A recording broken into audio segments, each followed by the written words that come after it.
Hello everyone, today we are going to teach you future perfect tense. And dear student, this rule is a little harder and most confusing for the beginners. That's why I'm here to tell you the basic concept and the easiest way to making all the sentences based on this idea. Let's start with the definition. And definition is saying this rule is used. मतलब क्या हुआ? इस rule का हम प्रयोग करते हैं to express those actions, उन एक्शंस को बताने के लिए which are expected or planned to happen before a particular time in future. इसका मतलब हुआ फ्यूचर में हमने कोई पर्टिकुलर टाइम लिया, वहां तक हम जब पहुंचेंगे उस टाइम तक, तब तक वो कार्य कंप्लीट हो चुका होगा. ठीक है बेटा, इस रूल का नाम है फ्यूचर परफेक्ट टेंस. इसको शॉर्ट फॉर्म में हम लोग विल हैव का रूल भी बोल देते हैं. यहां पर हम लोग जो है विल हैव के साथ वर्ब की थर्ड फॉर्म का प्रयोग करते हैं. ठीक है बेटा, बेसिक कॉन्सेप्ट समझना है पहले इसका आपको, कैसे हम लोग इन वाक्यों को बनाते हैं. ठीक है बेटा, और किस प्रकार के वाक्य हम लोग जो है फ्यूचर परफेक्ट टेंस में पढ़ते हैं. That's a very easy and simple but very confusing for the beginners, as I already told you. Let's start with the first sentence here. मैंने कहा वह रविवार तक ठीक हो जाएगा. मीन्स आज देखिएगा मंगलवार है वैसे, और आप सपोज करिएगा ट्यूसडे है और अभी जो है संडे आने में कुछ समय है. ठीक है, तो हमने एक पर्टिकुलर टाइम रखा संडे. ठीक है बेटा, और यहां पर जो कार्य है वो है बेटा ठीक हो जाना, रिकवर कर लेना, गेट वेल हो जाना. ठीक है बेटा, तो ये संडे तक, ये संडे है, अभी हम यहां पर है, तो ट्यूसडे के बाद आएगा Wednesday, Thursday, Friday, Saturday and then Sunday आपका आता है. ठीक है बेटा, तो जब तक हम संडे तक पहुंचेंगे मीन्स हमारा जो कार्य है वो कंप्लीट हो चुका होगा. ऐसे वाक्य को बनाने के लिए हम लोग विल हैव के साथ वर्ब की थर्ड फॉर्म का प्रयोग करते हैं. तो सबसे पहले हमें क्या लगाना होगा? सब्जेक्ट लगाना होगा. सब्जेक्ट के बाद हम लोगों को विल हैव लगाना होगा. क्या लगाना होगा बेटा? Will have. और जैसा कि मैंने कहा कि बिगिनर्स के लिए ये बहुत ज्यादा कंफ्यूजिंग रूल है. क्यों? क्योंकि यहां पे हम लोगों को हैव के साथ वर्ब की थर्ड फॉर्म का प्रयोग करना होगा और यहीं पर आप लोगों के तोते उड़ जाएंगे. क्या उड़ जाएंगे बेटा? तोते. बताइए क्यों? क्योंकि आपको ज्यादा थर्ड फॉर्म याद नहीं होती है, इसलिए मैं आपको सजेस्ट करता हूं कि वर्ब की थर्ड फॉर्म्स आप जरूर याद करें. ठीक है बेटा, आगे आएगा ऑब्जेक्ट प्लस आएगा अदर वर्ड्स और आएगा बेटा आप लोगों का फुल स्टॉप. समझ में आ रहा है आप लोगों को? तो अफर्मेटिव वाक्य अभी हमें बनाने सीखने हैं. हालांकि इसका बस एक छोटा सा रूल है. ठीक है, जिसे बोलते हैं ट्रेलर. फिल्म तो अभी बाकी है, क्योंकि ऐसे वाक्य हम कम बनाते हैं. वाक्य हम ज्यादा ऐसे बनाते हैं कि उसके आने से पहले मैं यहां से जा चुका हूंगा, उसके आने से पहले मैं यहां से जा चुका हूंगा, या अंधेरा होने से पहले हम सभी घर जा चुके होंगे. ठीक है बेटा, अगर इस समय 8 बज रहे हैं तो मैंने कहा 10 बजे से पहले मैं इस वीडियो को खत्म कर चुका हूंगा या पढ़ा चुका हूंगा. समझ में आ रहा है बेटा? गर्मियां आने से पहले पहले या गर्मियों की छुट्टी आने से पहले मैं अंग्रेजी सीख चुका हूंगा. आज हम लोग इस कॉन्सेप्ट की बात कर रहे हैं जिसमें हमें स्टार्ट में क्या लगाना है? सब्जेक्ट. सब्जेक्ट वो जो यहां पर कार्य करेगा. मींस ठीक कौन होगा? ठीक होगा वह, और वह को हम बोलते हैं बेटा ही के साथ हमें आंख मीच के थोड़ी सी खोल के क्या लगा देना है? Will have. क्योंकि अगर ज्यादा मीच लेंगे तो हम लोग पता नहीं विल कहां लिखेंगे और हैव कहां लिखेंगे. थोड़ी सी खोल लेना, लगा दिया है विल हैव, और यहां पर आएगा गॉट वेल. क्या आएगा बेटा? या तो हम लगाते हैं रिकवर्ड या लगाते हैं गॉट वेल बाय संडे. ठीक है बेटा, अब एक क्वेश्चन है, कुछ लोग यहां पे टिल संडे लगा देते हैं. ठीक है बेटा, देखिए टिल का प्रयोग जो है ना हम लोग मोस्टली फ्यूचर में नहीं करते हैं बेटा, उसका प्रयोग हम प्रेजेंट परफेक्ट टेंस में ज्यादा करते हैं, प्रेजेंट की बातों के लिए करते हैं. ठीक है, आज तक मैंने ऐसा नहीं करा, वहां पे हम लगाते हैं टिल टुडे. लेकिन यदि हम बात करते हैं बेटा फ्यूचर में कार्य आने वाले की, एक ऐसा टाइम जो फ्यूचर में आएगा उसको बताने के लिए हम लोग बाय का प्रयोग करते हैं. तो got well by Sunday, by Sunday. समझ में आ गया आप लोगों को? नहीं आया मना कर दीजिएगा, कोई बात नहीं. अभी हमारे पास बहुत सारे वाक्य हैं, अभी ये बेशक 4 हैं लेकिन दिमाग में बहुत सारे हैं. ठीक है बेटा, ये तो हम लोगों का शोरूम है, गोदाम आपको पता है कहां पर है. ठीक है बेटा, आगे देखिएगा. तब तक सूर्य अस्त हो चुका होगा. जब तुम आओगे ना तब तक सूर्य अस्त हो चुका होगा. इसको बोल देंगे बाय देन. ये टाइम है, हम इसको लास्ट में यूज करेंगे. सबसे पहले हम लोगों को लगाना है अस्त क्या होगा? क्या तुम अस्त हो जाओगे या हमारा पड़ोसी अस्त हो जाएगा? नहीं, अस्त क्या होगा? सूर्य होगा. तो यहां पर आएगा द सन. ठीक है बेटा, कुछ बच्चे कह रहे हैं सूर्य भगवान बोलो. ठीक है भैया, सूर्य भगवान जी अस्त हो जाएंगे. भगवान के लिए आप यहां पे लोड लगा देना. ठीक है, the sun will have disappeared लगा सकते हैं, बिल्कुल चलेगा. या फिर अस्त होने की मीनिंग होती है सेट, और बेटा ये सेट है, सेट वेट वाला सेट नहीं है, तो यहां पर हम लोगों को सेट लगा देना है. ये एस मेरा यहां पे स्मॉल है, मैं स्मॉल एस भी कभी कभी ऐसे बनाता हूं, कभी आप सोचो कि क्या कर डाला. तो ये हो गया the sun will have set by then. समझ में आ रहा है आप लोगों को? बाय देन का मतलब क्या होगा? तब तक. ठीक है बेटा, पहले हम लोग अपने बेसिक कॉन्सेप्ट क्लियर कर रहे हैं. जब हम प्रैक्टिस करेंगे तो हम ये देख सकते हैं क्या हम लोग इनको इंग्लिश में में एक्सप्रेस कर पाएंगे नहीं कर पाएंगे? फिलहाल we are making our self for making the translation, not for speaking. Is that clear? अभी हम लोग जो है ट्रांसलेशन करना सीख रहे हैं, ना कि थोड़े से स्किल सीख रहे हैं कि हमें बोलना क्यों नहीं आ रहा है। Don't matter, doesn't matter, one day you will be able to speak as well. Next sentence है, मैं सन 2025 तक डॉक्टर बन चुका हूंगा। मींस यहां पर जो कार्य है वो है डॉक्टर बनने का, और कब तक? 2025 तक, यानी कि एक पर्टिकुलर टाइम 2025 है। जब तक मैं यहां पहुंचूंगा इस टाइम तक, तब तक ये जो कार्य मैं कर रहा हूं पूरा हो चुका होगा, लेकिन होगा फ्यूचर में। ठीक है, इसलिए हम लोगों ने विल लगा दिया है, और हैव इसलिए कि कार्य कंप्लीट हो जाएगा। ठीक है, तो आई विल हैव, इन वाक्यों का वैसे हम इंग्लिश ग्रामर में बहुत कम प्रयोग करते हैं, लेकिन बेटा करते हैं तो पढ़ाना तो पड़ेगा ही पड़ेगा। इनका कम करते हैं लेकिन ये बहुत ज्यादा करते हैं। ठीक है, उसके आने से पहले मैच खत्म हो चुका होगा, तुम्हारे आने से पहले पार्टी खत्म हो चुकी होगी, इतना मोबाइल में से निकल के आओगे, इतने मैं रूल को पढ़ा चुका हूंगा। यकीन है तो निकल के आके दिखाओ। तो यहां पर आया है I will have become a doctor. Become की स्पेलिंग यहां पे बिकम ही लगा रहा हूं मैं, क्योंकि सेकंड फॉर्म बिकेम होती है, थर्ड फॉर्म बिकम होती है। तो यहां पर आ गया doctor by 2025, by 2025। Is that clear? आगे अगला हमारा वाक्य आ रहा है, 2 घंटे बाद बारिश बंद हो चुकी होगी। यानी कि अब से 2 घंटे बाद हम देखेंगे तो ये जो कार्य है बारिश होने का, ये बंद हो चुका होगा। और जब बारिश बंद होने की मीनिंग होती है तो हम लगाते हैं द रेन। क्या लगाते हैं बेटा? The rain will have. क्या लगाएंगे? The rain will have. और यहां पे लगा देंगे बेटा stopped. The rain will have stopped. कब तक बेटा? After 2 years, after 2 hours, not years बेटा, 2 hours आएगा। ईयर तो साल हो जाएगा, 2 साल बाद नहीं बारिश बंद करनी, 2 महीने बाद ही बंद करना, नहीं तो पता चला कि परले आ गई। ठीक है, पुलिस ने उसे पकड़ लिया होगा। पुलिस ने उसे पकड़ लिया होगा, तो यहां पर जो है हम पकड़ने की बात कर रहे हैं। पकड़ना मतलब है किसी अपराधी को पकड़ रही होगी पुलिस, तो यहां पे आएगा द पुलिस। क्या आएगा बेटा?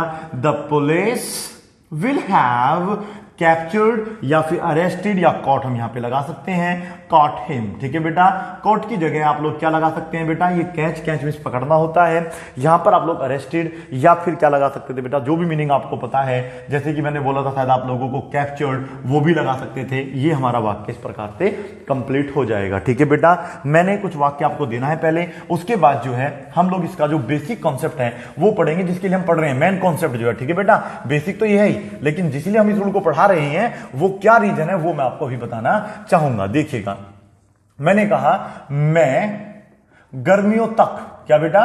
गर्मियों तक अंग्रेजी सीख चुका हूंगा। गर्मियों तक कहां रह गया?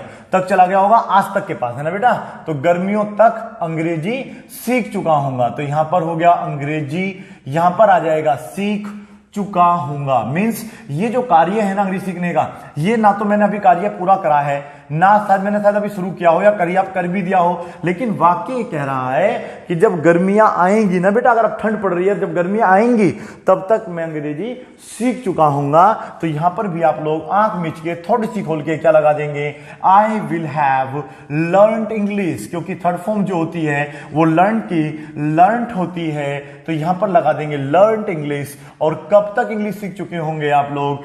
Bye summer, by summer. मुझे उम्मीद है कि आपको समझ में आ रहा होगा। ठीक है बेटा, मैं 6 बजे तक वहां पहुंच चुका हूंगा। मैं 6 बजे तक, 6 बजे तक वहां पहुंच चुका हूंगा, वहां पहुंच चुका हूंगा। बनाइए बेटा, कैसे बनाएंगे इसको? पहुंचने को क्या बोलते हैं? पहुंचने को बोलते हैं रिच, और चुका हूंगा। ठीक है बेटा, यहां पे हमने क्या लिखा है? मैं गर्मियों तक नहीं सीख चुका, होगा नहीं होगा? होगा होगा, तो यहां पर होगा हो गया है। ठीक है बेटा, यहां पर देखिएगा कैसे बनेगा? आई विल हैव, क्या बनेगा? I will have reached there, I will have reached there by, क्या हो जाएगा यहां पे? 6 o'clock। क्या हो जाएगा? 6 o'clock। ठीक है बेटा, मैं जुलाई तक, अभी जुलाई नहीं आई है, अगर जुलाई नहीं आया तो मैंने कहा मैं जुलाई तक डॉक्टर बन चुका हूंगा, इंजीनियर बन चुका हूंगा, या मैं शाम तक उसे पीट चुका हूंगा। इस प्रकार के वाक्य आपको बना के देखने हैं, पहले आप इन्हें नोट कर लीजिएगा। अभी कुछ इसका जो स्पेशल यूज है, इससे पहले वाला वो करना सीखेंगे। ठीक है। आगे देखते हैं, कुछ और वाक्य बनाते हैं और यहां पर हम सबसे पहले इस वाक्य को बना के देखेंगे। ठीक है बेटा, मरीज के आने से पहले डॉक्टर जा चुका होगा। ठीक है बेटा, ऐसे रूलों के लिए ही हम लोग बेटा फ्यूचर परफेक्ट टेंस का प्रयोग करते हैं। जो अब तक हमने आपको पढ़ाया है, क्या पढ़ाया है? डॉक्टर जा चुका होगा, मैंने इंग्लिश सीख ली होगी, मैं ये कर चुका हूंगा। अब तक हम ऐसी बात कर रहे हैं। ठीक है, अब यहां पर जो ना आपके दो वाक्य जो है एक साथ जो है बेटा ज्वाइन हो जाएंगे, जुड़ जाएंगे। ठीक है, और किससे जुड़ेंगे? से पहले से। जब भी से पहले आता है तो उसकी अंग्रेजी बेटा हम लोग क्या लगाते हैं? बिफोर लगाते हैं, और आपको पता भी होगा। ठीक है बेटा, ये बात मैंने आपकी मान ली। इस वाक्य को आप में से बताइए कौन बनाएगा? कौन सा ऐसा बच्चा है जो डब्बे का दूध पीने वाला है जो इसको बना देगा? कैसे बनाते हैं आप देखिएगा। अगर आप में से 100 बच्चे भी इस वीडियो को देख रहे हैं तो 90 अलग कर दीजिए, 10 अलग कर दीजिएगा। 10% बच्चे एक बार को बना सकते हैं, लेकिन 90% बच्चे यहीं पर खेल खेल जाएंगे। ठीक है बेटा, उनके तो सारे धागे खुल जाएंगे। क्या खुल जाएंगे बेटा? धागे खुल जाएंगे। तो यहां पर कैसे बनना है देखिएगा। वैसे ये वाक्य और भी अच्छा है। वैसे उसके आने से पहले खाना बन चुका होगा।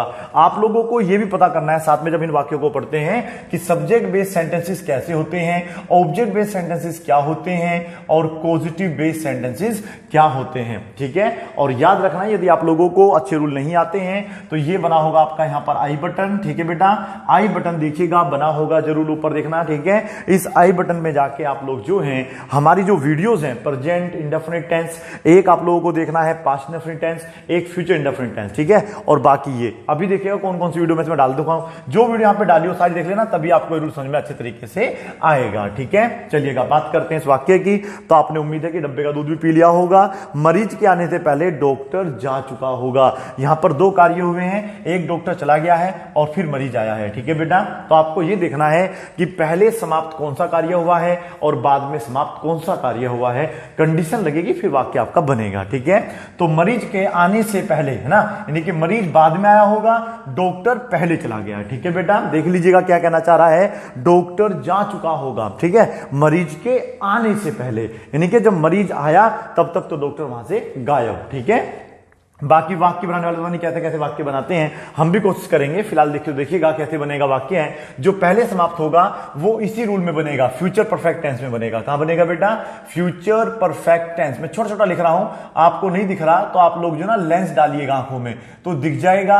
अदरवाइज आप लोग ये जो मैंने लिखा वो सेम इसके जैसा है। ठीक है, और इसकी स्ट्रक्चर क्या लिखी थी मैंने अभी थोड़ी देर पहले? सब्जेक्ट विल हैव, लेकिन ये मैंने तब लिखी थी जब हमारा वाक्य सब्जेक्ट बेस होगा। ठीक है, वर्ब की थर्ड फॉर्म। यदि आप लोगों को यहां पर ऑब्जेक्ट बेस्ड वाक्य बनाना होगा तो याद रखना है जब हैव आता है तो हैव के साथ बस हम केवल बीन लगा देते हैं तो वर्ब की थर्ड फॉर्म बन जाए, मतलब ऑब्जेक्ट बेस्ड वाक्य बन जाता है। तो यहां पर ऑब्जेक्ट आएगा, फिर आपको विल हैव बीन लगाना है, वर्ब की थर्ड फॉर्म सेम रहेगी और आपका ऑब्जेक्ट बेस्ड वाक्य बन जाएगा। खाना बन चुका होगा, खाना खुद नहीं बनता है बेटा। आपके घर में ऐसा नहीं कि खाना जो है कपड़े धो देता है, ऐसा नहीं होता है। खाना किसी ने बनाया होगा, उसका नाम यहां पर नहीं लिखा है, लेकिन ऐसा वाक्य हम अक्सर बोलते हैं जब तुम्हारे आने से पहले चाय बन चुकी होगी। तुम्हारे आने से पहले चाय बन चुकी होगी, मैं ऐसे वाक्य बना के जरूर दिखाऊंगा। पहले हम इस वाक्य को बनाते हैं। तो आप देखो इन दोनों में से पहले कौन सा कार्य कंप्लीट हुआ है? कार्य कंप्लीट हुआ है डॉक्टर जा चुका होगा। तो पहले आप बनाइएगा सिंपल, द डॉक्टर। क्या बनाइएगा बेटा? The doctor will have gone. क्या लगाएंगे बेटा? Will have gone before. क्या लगा देंगे?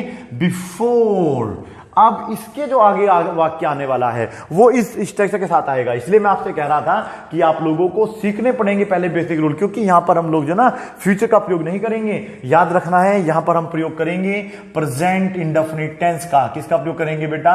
प्रेजेंट इंडेफिनिट टेंस का। और ये आप लोगों को जो आई बटन बना हुआ है जिसको हम कार्ड बटन बोल देते हैं, उसमें आप देख लीजिएगा मैंने वहां पे इसका लिंक डाला हुआ है। थोड़ा सा एडजस्ट करना पड़ेगा, वो इस प्रकार की नहीं है, वो बहुत पहले की वीडियोज हैं। ठीक है, लेकिन कोई दिक्कत नहीं है। नॉलेज लेने के लिए हमें जो है ना, कहते हैं जब समय खराब चलता है तो गधे को भी बाप बनाना पड़ता है। फिलहाल आपको उनसे ही काम चलाना पड़ेगा, आगे उनको अच्छे तरीके से मॉडिफाई करके बना देंगे। ठीक है बेटा, चलिएगा। तो इसकी स्ट्रक्चर क्या होती है? सब्जेक्ट आता है, इसमें तो यार पता नहीं क्या क्या आता है, वर्ब आता है, वर्ब में एसईएस भी आता है, पढ़ा होगा ना आप लोगों ने। इसलिए कहते हैं बिगिनर्स के लिए तो बहुत ज्यादा डिफिकल्ट, बहुत कंफ्यूजिंग रूल है। लेकिन यदि आप लोगों को चीजें आती हैं, इन रूलों के बारे में आपको पता है, तो फिर आपके लिए हलवा है, हलवा है, हलवा है। ध्यान से देखिएगा, वर्ब, वर्ब में एसईएस और फिर आएगा आपका ऑब्जेक्ट और फिर आएगा अदर वर्ड्स, फिर आएगा फुल स्टॉप। अब क्वेश्चन ये भी तो है बेटा, अगर यहां पर ऑब्जेक्ट बेस वाक्य आ गया तो वो कैसे बनेगा। चलिए मैं स्ट्रक्चर लिख देता हूं, आप नोट कर लीजिएगा। सब्जेक्ट आता है इसमें, फिर इज़्मार आएगा, ध्यान रखना है, ठीक है बेटा। चाय के बनने से पहले मैं घर पहुंच चुका हूंगा, ठीक है बेटा। और फिर वर्ब की थर्ड फॉर्म आएगी। बहुत सारे वाक्य होते हैं बेटा, मैं आप लोगों को बस क्या हिंट दूंगा, धागा आपको खुद से खोलना होगा। ये मत कहना हम धागा तोड़ देते हैं, आपकी मर्जी है, तोड़ने से बात बिगड़ जाएगी, खोल के ही काम चला लीजिएगा, ठीक है। The doctor will have gone before the patient, यहां पर आएगा बेटा द पेशेंट, और पेशेंट अब बनेगा बेटा, क्योंकि डॉक्टर मतलब पेशेंट ही आएगा, तो यहां पर आएगा कम्स।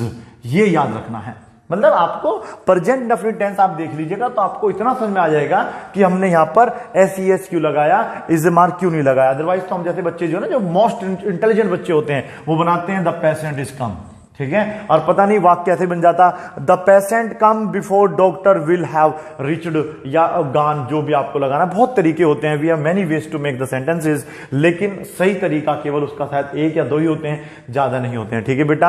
आगे देखिएगा कौन सा बनाए, ये बना लेते हैं। उसके आने से पहले मैं यहां से जा चुका हूंगा, आएगा कौन, वह, जाएगा कौन, मैं। पहले कौन जाएगा, मैं, फिर वो आएगा, तो यहां पर आएगा आई विल हैव गॉन। क्या आएगा बेटा, आई will have gone, I will have, मतलब ये रूल मैंने आपको भी पढ़ा दिया है। सिंपल सा रट्टा मार लीजिएगा आप लोग, कुछ भी आपको नहीं समझ में आ रहा ना, से पहले का जो आगे का वाक्य वो पहले बनेगा, से पहले से जो पहले का वाक्य वो बाद में बनेगा। तो जो पहला वाक्य हम बनाएंगे यहां पे वो विल हैव प्लस वर्ब की थर्ड फॉर्म से बनेगा, किससे, विल हैव प्लस वर्ब की थर्ड फॉर्म से बनेगा। और जो से पहले वाला वाक्य है वो सब्जेक्ट प्लस वर्ब की फर्स्ट फॉर्म या फिर उसमें ऐसे बनेगा, इतना समझ लीजिएगा। ऑब्जेक्ट होगा तो इज़मार के साथ वर्ब की थर्ड फॉर्म भी लगा देना।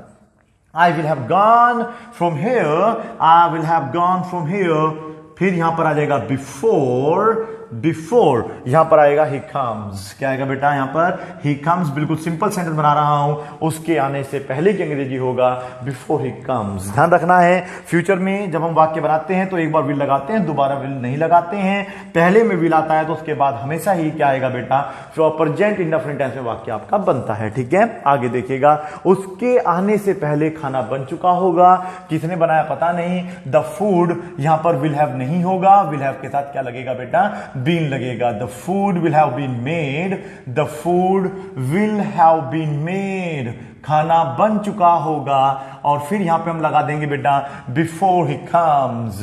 बिफोर का बी कहां चला गया भाई, ये आ गया, चलो बिफोर ही कम्स। होता ना खाना सूंघने चला गया होगा, भूख लग रही होगी, खाना खाने चला गया होगा, बी हमारा फिलहाल आ गया बिफोर ही कम्स। अगर मैं लगाऊंगा तुम्हारे आने से पहले तो फिर यू कम्स नहीं आएगा, यू कम आएगा, ठीक है। देखेंगे वाक्य बनाने की कोशिश करेंगे।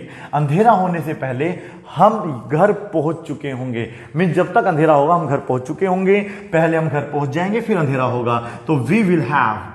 और आपको पता है वी के साथ ना हम लोग बेटा शैल का प्रयोग भी करते हैं, लेकिन इस प्रकार की ग्रामर में हम यूज कम करते हैं। तो we will have reached home, reached है ना बेटा, रिचर्ड नहीं बोलना है, we will have reached home before it becomes dark. Before फिर लगा देंगे बेटा इट बिकम्स डार्क, ठीक है, बिकम्स डार्क। अभी और भी कुछ वाक्य बना के देखेंगे, पहले आप इनको नोट कर लीजिएगा। ऐसे वाक्य आप खुद से बना के देख सकते हैं कि तुम्हारे आने से पहले चाय बन चुकी होगी। ये वाक्य अगर आपको बनाना है तो तुम्हारे, क्या बेटा, तुम्हारे आने से पहले चाय बन चुकी होंगी, इनको कहते हैं सेंटेंस चोरी कर लिया। तो ऐसे करके आप कुछ वाक्य चोरी कर लेना। तो यहां पर द फूड के स्थान पर क्या आ जाएगा, टी आ जाएगा, TEA वाला टी आएगा। Will have been made before you come. अब बताइए यहां पे कम्स क्यों नहीं लगाया, क्योंकि प्रेजेंट इंडेफिनिट टेंस का रूल कहता है सिंगुलर सब्जेक्ट के साथ वर्ब में ऐसे लगती है, लेकिन जब हम बात करते हैं प्लूरल सब्जेक्ट, जैसे कि आपका आई होता है, यू होता है, वी होता है, दे होता है, उनके साथ हम वर्ब की फर्स्ट फॉर्म का प्रयोग करते हैं। पहला आप इनको बेटा नोट कर लीजिए प्लीज। आगे देखिए, अगला वाक्य है बारिश शुरू होने से पहले मैं पढ़ा चुका हूंगा। ठीक है बेटा, कौन सा कार्य पहले होगा, पढ़ाने वाला या बारिश शुरू होने वाला? ध्यान से आप देखेंगे तो मैं पढ़ा चुका हूंगा तब बारिश शुरू होगी। ठीक है, तो यहां पर हम लोग फिर से लगा देंगे आई will have. I will have, teach की जो थर्ड फॉर्म होती है वो होती है बेटा टॉट, तो यहां पर आएगा I will have taught before it rains. क्या आएगा बेटा यहां पे, बिफोर द रेन स्टार्ट्स भी आप लगा सकते हैं, बिफोर द रेन स्टार्ट्स, ठीक है बेटा, या फिर इट रेन्स, ऐसे भी अपना वाक्य बना सकते हैं। खाना बनने से पहले मैं घर पहुंच चुका हूंगा, यहां पर बताइए ऑब्जेक्ट बेस्ड वाक्य ये वाला है या ये वाला है, घर कौन पहुंचेगा, मैं, लेकिन खाना कौन बनाएगा, ये ऑब्जेक्ट बेस है, और ध्यान रखना है ये इसके अकॉर्डिंग बनेगा, ठीक है बेटा। से देखो बाद में समाप्त होने वाला वाक्य है, कैसे बनेगा, मतलब इस प्रकार से बनेगा, प्रेजेंट इंडेफिनिट टेंस के अकॉर्डिंग बनाना होगा, ठीक है। तो यहां पर जो है खाना खुद नहीं बनेगा, खाना बनाया जाएगा किसी के द्वारा, लेकिन जब तक खाना बनेगा मैं पहुंच चुका हूंगा, ठीक है बेटा। तो यहां पर हमने लगा दिया है I will have reached home, ये तो बड़ा इजी आपके लिए, I will have reached home, ठीक है। ध्यान देना है ऑब्जेक्ट बेस्ड सेंटेंस पे, सारे वाक्य बेटा बिल्कुल पॉसिबल नहीं कि मैं दे दूंगा, आपको इसका टेक्निक समझना है, किस तरीके से वाक्य हम बना रहे हैं, उसी प्रकार से आपको भी कुछ वाक्य अपने आप से सोचने होंगे और फिर बनाने होंगे। तो यहां पर देखिएगा before the food is made, क्या आएगा बेटा यहां पे, before the food is made, कैसे आया, क्यों आया, इसका जवाब आपको देगी वीडियो, ठीक है। प्रेजेंट इंडेफिनिट टेंस की वीडियो आप डायरेक्ट प्लेलिस्ट में जाके भी देख सकते हैं, मना नहीं है। थोड़ा सा मानता हूं क्वालिटी में वहां पर थोड़ा सा मतलब आपको एडजस्ट करना होगा, बाकी सब कुछ ठीक ठाक है। तूफान के आने से पहले हम घर पहुंच चुके होंगे, तो यहां पर जो है से पहले की अंग्रेजी होती है बिफोर, तो पहले आप देखिए तूफान आएगा, हम घर पहुंच चुके होंगे, हम घर पहुंच चुके होंगे, तो ये वाक्य आप खुद बनाएंगे, we have, we will have, will कहां चला गया भाई, तूफान से डर गया होगा, तो यहां पर आ जाएगा we will have reached home, we will have reached home, खुद से लगाइएगा बिफोर, और यहां पर आ जाएगा बेटा द स्ट्रॉम कम्स, क्या आएगा बेटा, द स्ट्रॉम कम्स। मुझे उम्मीद है कि आप लोगों को समझ में आ रहा होगा, ठीक है। अगला वाक्य देखिएगा, सूर्य निकलने से पहले, सूर्य बेटा बेशक हमने नहीं तो निकालेंगे, लेकिन अब नेचुरल कार्य है तो ये सब्जेक्ट बेस ही माना जाता है, से पहले मैं दिल्ली पहुंच चुका हूंगा, ठीक है बेटा, दिल्ली पहुंच चुका होगा यहां है, तो यहां पर आप होगा कर लेना, ठीक है, वो जल्दबाजी में ऐसा हो जाता है, ठीक है। तो यहां पर क्या आएगा, I will have reached Delhi, आप खुद से बनाएंगे, I will have reached home की जगह यहां पर दिल्ली आ जाएगा, बस ये वाक्य नया हो जाएगा, the sun, before the sun rises, क्या आएगा, before the sun rises, before the sun rises. मुझे उम्मीद है कि आप लोगों को अब जो है फ्यूचर परफेक्ट टेंस का से पहले वाला जो यूज है बिफोर वाला वो करना आ गया होगा, ठीक है। इसका प्रयोग हम लोग ज्यादातर इन्हीं वाक्यों में करते हैं, बाकी इसका प्रयोग ना के बराबर होता है, ठीक है बेटा। इसके लिए आप लोगों को अपना जो प्रेजेंट डेफिनिट टेंस है वो थोड़ा अच्छा करना पड़ेगा, कुछ वाक्य सोचने पड़ेंगे, तब जाके कहीं आप लोगों को ऐसे वाक्य बनाने आएंगे, ठीक है बेटा। खुश रहिए, आबाद रहिए, हंसते रहिए और दूसरों को हंसाते रहिए। इसी के साथ क्लास को यहीं समाप्त करते हैं। Thank you so much for watching this video, bye and take care, keep practising, have a good time.